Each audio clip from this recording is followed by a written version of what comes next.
Welcome back to channel Arietin. Halo semua, assalamualaikum warahmatullahi wabarakatuh. Ketemu lagi dengan saya Arietin. Kali ini saya ada di belakang saya. Ini lagi ada di perpustakaan STI Mahardika. Kemarin banyak yang tanya tentang cek plagiasi, tentang kendala Turnitin itu seperti apa. Coba kita akan tanya-tanya lebih detail lagi ke teman-teman perpustakaan ya. Jadi kalian nanti bisa memperoleh tips agar tidak terlalu banyak kena cek plagiasi atau Turnitinnya. Oke. Baik, kita sudah ketemu dengan dua staf perpustakaan.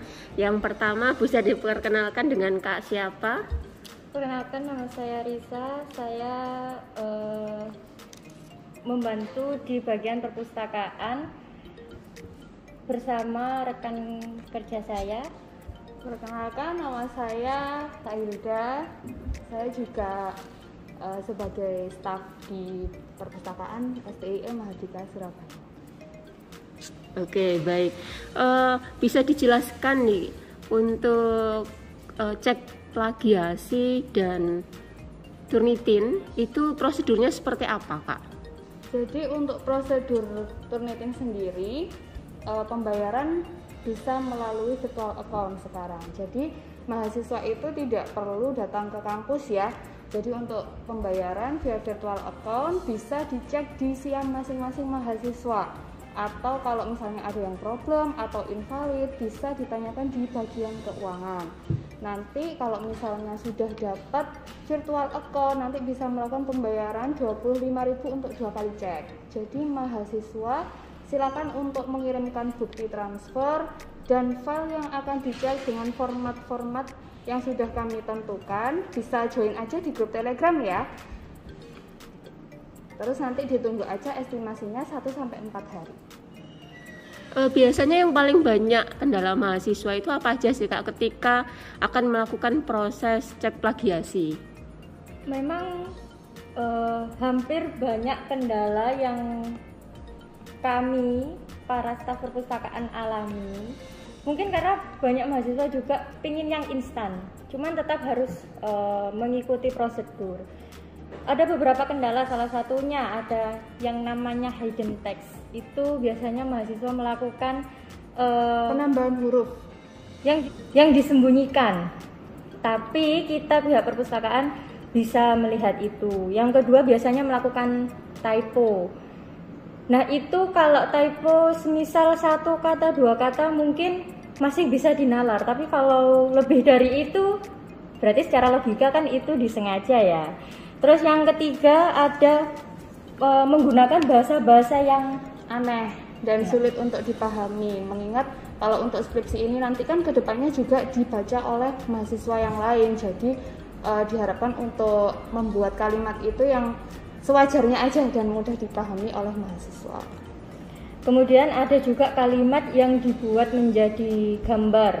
Nah, kalau gambar itu memang tidak bisa terdeteksi. Jadi kemungkinan besar yang biasanya boleh dijadikan gambar itu hanya tabel yang berisikan angka, seperti contohnya ketika melakukan penelitian menggunakan SPSS, itu kan banyak angka yang harus dipindahkan, atau tabel yang merupakan angka-angka dari data penelitian. Nah itu boleh dijadikan gambar.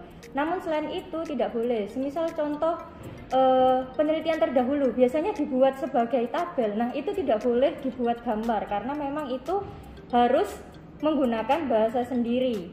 Kemudian penggunaan simbol atau tanda baca yang kurang tepat. Contohnya seperti kata aku atau saya, kemudian ada koma, kemudian sampai koma, kan itu harusnya tidak boleh, harusnya spasi. Nah itu bisalah diminimalisir untuk mengurangi lambatnya atau lamanya proses pengecekan plagiasi. Mengingat estimasi 1-4 hari, tapi yang mengalami kendala sangat lama itu ya dari rekan-rekan mahasiswa sendiri. Oh, baik. Jadi yang bikin lama itu ya dari mahasiswanya sendiri ya, Iya, karena teman-teman yang lainnya atau teman-teman mahasiswa jangan tricky ya, jangan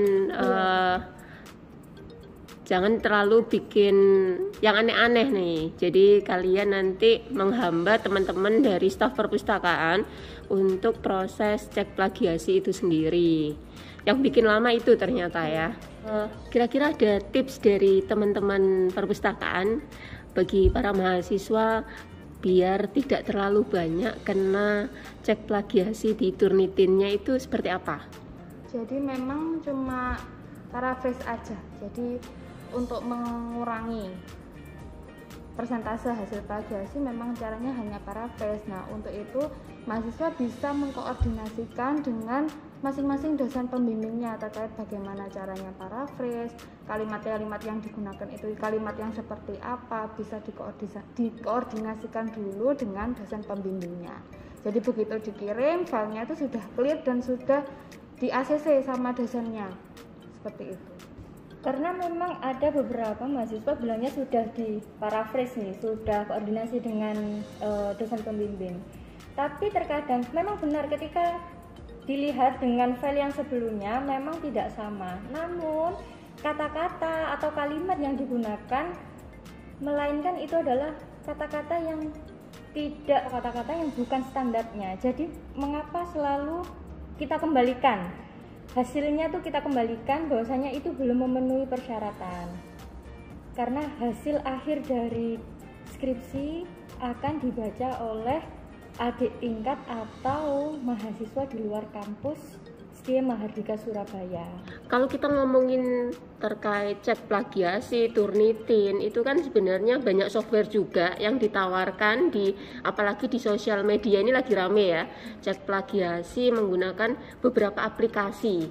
Nah, kira-kira itu prosentase untuk plagiasinya kalau masuk di program kita Turnitin itu disarankan nggak sih dari teman-teman perpustakaan? Kalau beda software kemungkinan besar bedanya banyak. Jauh ya? Jauh sekali. Jadi tidak disarankan ya? Tidak disarankan. Jadi kalau mau cek teman-teman yang gratisan itu nanti akan hasilnya cukup jauh ya, tidak terlalu relevan ya dengan software Turnitin itu sendiri. Jadi kalau mau cek di luar ya tetap pakai Turnitin. Kalau kan pengaturan atau assignment Turnitin masing-masing institusi kan memang beda-beda. Jadi mungkin ada sedikit perbedaan jika waktu mahasiswa cek Turnitin di luar sama cek Turnitin di kampus. Nah, untuk itu kenapa kita kadang meminta file hasil plagiasi yang cek di luar, karena untuk sebagai pembanding hasilnya cek di luar berapa, hasilnya cek di kampus berapa, seperti itu. Jadi bukan ada masalah kok kalau misalnya kita minta file hasil plagiasi di luar, nggak apa-apa. Jadi kalau misalnya kita menanyakan hal tersebut di email, tinggal dijawab aja sudah pernah atau belum pernah. Nanti kalau misalnya sudah, tinggal dikirim aja file yang hasil plagiasi di luar di email, seperti itu. Jadi karena tidak jauh beda hasilnya ketika memang benar-benar cek di luar menggunakan software Turnitin. Kalau dengan benar assessment juga sama dengan yang dipakai di kampus, pasti perbedaan hanya sedikit aja. Hanya sedikit. Jadi tidak perlu khawatir. Kecuali kalau memang bermasalah, kita selalu menginstruksikan dan memberitahu kesalahannya di mana. Kalau selama tidak mendapat instruksi atau letak kesalahannya di mana, jadi baik-baik saja, diikutin saja balasan atau instruksi setiap kiriman email atau balasan email dari kami pihak perpustakaan.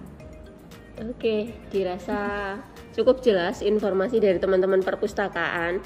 Jadi kalian tinggal ikuti prosedur bagaimana sih cara untuk proses cek plagiasi di perpustakaan STIA Mahardika. Terima kasih atas waktunya Kak Hilda dan Kak Risa atas penjelasan bagaimana sih cek Turnitin. Sampai ketemu di next video. Jangan lupa subscribe dan klik tombol lonceng.